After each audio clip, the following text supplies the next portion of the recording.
జై శ్రీరామ్ అండి.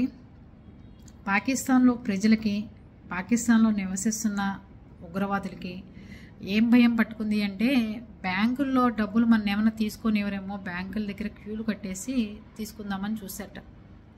అక్కడ పాకిస్తాను గవర్నమెంట్ ఆపేసిందట ఎవరికి డబ్బులు ఇవ్వద్దు అని. అప్పుడు జనాల్లో కానీ అందరిలో భయం ఎక్కువైపోయి బ్యాంకులను లూటీ చేసేస్తున్నట్ట.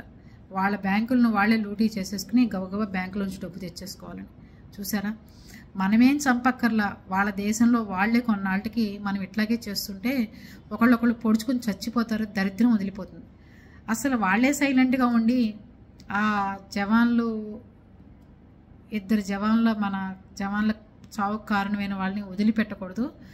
వాళ్ళందరూ చచ్చిపోయి పాకిస్తాన్ అంతా ఇండియా కలిపేసుకునేదాకా యుద్ధం చేయాలండి. నేనైతే అదే చెప్తాను. మీరందరూ ఏమంటారు? ఇండియాలో ఉన్న ప్రతి ఒక్కళ్ళు పాకిస్తాన్ నాశనాన్ని కోరుకుని, పాకిస్తాన్లో అసలు ఒక్కడు కూడా ఉగ్రవాది బతకకుండా పాకిస్తాన్ ప్రజల్ని మనతో పాటు కలుపుకుని ఉన్న ఇబ్బంది లేదు, కానీ వాళ్ళని మాత్రం ఉగ్రవాదుల్ని చంపేదాకా నిద్రపోకూడదు. అవునా కదా? వాళ్ళ చావును వాళ్ళే తెచ్చుకుని వాళ్ళ బ్యాంకులు వాళ్ళే లూటీ చేసుకుంటున్నారు.